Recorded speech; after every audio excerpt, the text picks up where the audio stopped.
Pemirsa, kembali lagi di program News Minute.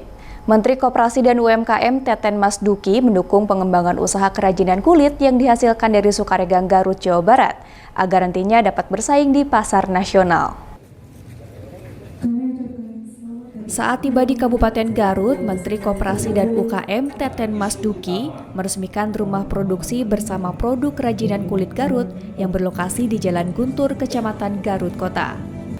Menkop berharap kerajinan kulit dari Garut bisa menguasai pasar nasional, terlebih karena kerajinan kulit asal Garut banyak dilirik pasar, khususnya para wisatawan yang datang langsung ke kota Garut yang dikenal Swiss Van Java. Kendati demikian, masih terdapat beberapa catatan yang harus diperbaiki ketika kerajinan kulit asal Sukaregang ingin bersaing di pasar nasional, yakni mengenai kualitas produknya. Menteri Koperasi dan UKM mengatakan, tujuan didirikannya rumah produksi bersama ini untuk terus meningkatkan produksi juga kualitas produk dari para perajin kecil agar bisa mengalami perbaikan kualitas. Kalau kita bisa menguasai produk dalam negeri saja, itu udah nilai ekonominya sangat besar. Ya. Dan nanti kan ada yang bisa kita siapkan, misalnya brand yang sudah siap masuk ke pasar yang high-end di dalam negeri atau di luar. Nanti kira-kira ini sebenarnya segmennya kemana nih? Nggak usah maksakan kalau masuk segmennya. Misalnya yang paling besar kan menengah ke bawah.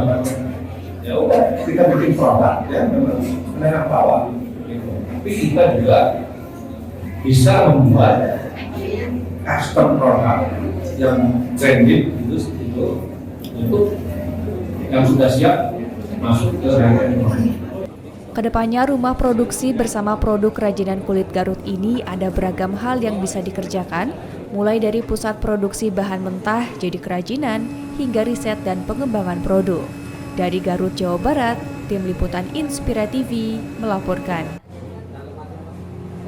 Puluhan mahasiswa program studi Ilmu Komunikasi International Women University menggelar screening film atau penayangan 4 film hasil karya mereka yang digelar pada Selasa kemarin. Acara screening film bertemakan Build Capability Stroke Creativity diputar selama 3 hari berturut-turut. Film tersebut merupakan karya mahasiswa program studi Ilmu Komunikasi International Women University. Screening film dimulai pada hari Selasa hingga Kamis mendatang yang bertempat di Auditorium Bandung Creative Hub. 4 film yang ditayangkan dengan judul Tinggal, Dualitas, Nostradamus, dan Metanoia. Menurut Fitri Anissa Rahma selaku dosen mata kuliah komputer aplikasi IT, garapan tersebut merupakan tugas mata kuliah komputer aplikasi IT yang bertujuan untuk mengkomunikasikan isu-isu terkait media digital yang sesuai dengan keadaan anak muda saat ini yang dikemas dalam bentuk film. Komputer aplikasi IT itu merupakan mata kuliah praktik di universitas kami, dan di KIT 5 ini kita banyak membahas terkait media digital issue dan praktis.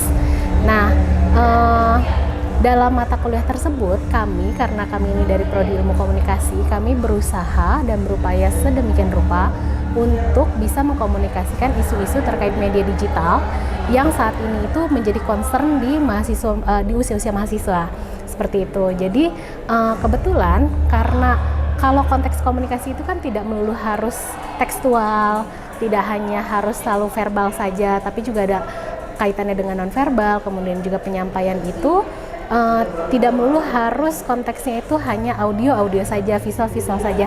Kenapa tidak kita menyampaikannya secara audiovisual dengan pengemasan yang lebih menarik, yaitu salah satunya yang kita pilih itu film. Sehingga dalam film itu kan kita berupaya untuk menjadi siapa saja, mengkreasikan cerita apa saja yang bisa kita jadikan acuan bahwa ini memang yang saat ini sedang banyak terjadi gitu di kalangan-kalangan usia-usia sekarang, seperti itu. Salah satu mahasiswa yang juga merupakan produser pada film Tinggal, Salsa Anissa, mengaku proses penggarapan film tersebut justru menambah kedekatan dan keakraban antar mahasiswa ilmu komunikasi. Sebenarnya film Tinggal ini tuh kita mengangkat isu mengenai tentang pinjol, karena kebanyakan dari sekarang ini isu pinjol itu lagi naik-naiknya, apalagi di kalangan mahasiswa. Makanya kita mengambil isu ini dan menjadikannya film. Kalau kesan-kesannya itu jadi ya dari kitanya sendiri itu jadi lebih akrab, lebih dekat gitu sama anak-anak yang lain. Yang asalnya sekelas itu asalnya nggak pernah nih ketemu semuanya. Jarang, jadi jarang banget. Karena adanya proyek film ini jadi sering ketemu gitu. Malah lebih kompak juga ya. Malah jadi lebih kompak untuk sekarang. Ya kalau ngomongin kendala paling banyaknya dari waktu ya. Iya. Kalau kendala banyaknya dari waktu. Dari cuaca juga, karena ke belakang ini Bandung tuh lagi musim hujan. Jadi kita buat syutingnya tuh kadang jadwalnya udah tetap, tapi pas cuacanya lagi nggak mendukung kita jadi reschedule ya. Pending lagi gitu terus. Dengan digelarnya acara screening film, pihak kampus berharap produk komunikasi dalam bentuk film dapat menjadi acuan dan dapat menggali potensi para mahasiswa melalui karya. Dari Kota Bandung, Tim Liputan Inspira TV melaporkan. Amerika Serikat kembali memveto rancangan resolusi Dewan Keamanan PBB yang menyerukan gencatan senjata di Gaza dengan dalih bisa mengganggu proses pembebasan sandera. Lalu apa langkah selanjutnya bagi DKPBB setelah Majelis Umum hampir bulat serukan gencatan senjata pada Desember? Berikut laporan tim VOA dari New York. Please raise their hand. Dewan Keamanan PBB Selasa pagi waktu New York membahas rancangan resolusi usulan Aljazair yang serukan gencatan senjata humaniter di jalur Gaza. 13 votes in favor, 1 vote against, 1 abstention. The draft resolution has not been adopted owing to the negative vote of a permanent member of the council. Amerika Serikat adalah yang menolak, sementara Inggris kali ini abstain. Veto oleh Amerika Serikat disesalkan perwakilan Palestina.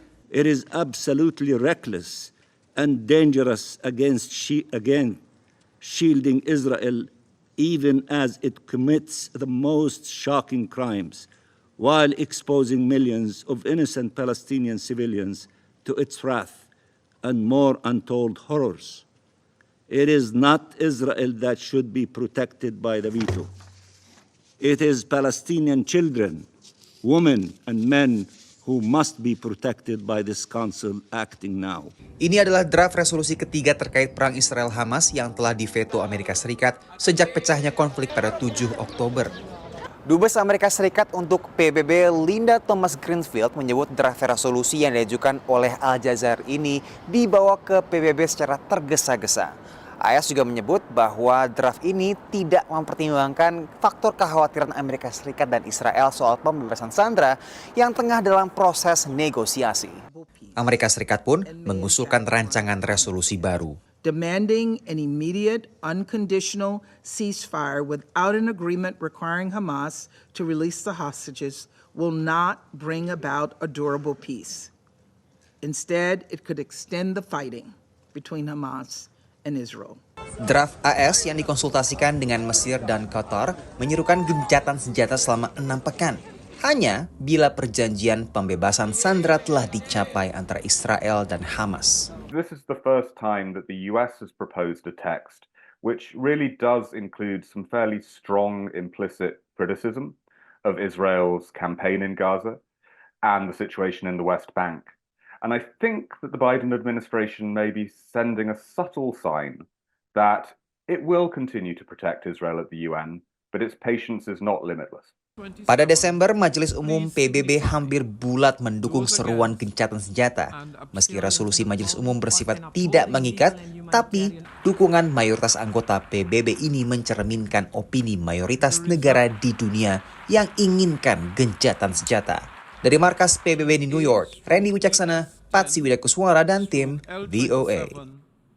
Rekapitulasi suara hasil pileg dan pilpres di luar negeri termasuk Amerika Serikat dimulai bersamaan dengan penghitungan surat-suara di tanah air pada 14 Februari untuk pencoblosan di TPS, namun yang dari pos baru dilakukan tanggal 15 Februari. Dan bagaimana hasilnya hanya PPLN DC dan Chicago yang bisa diketahui.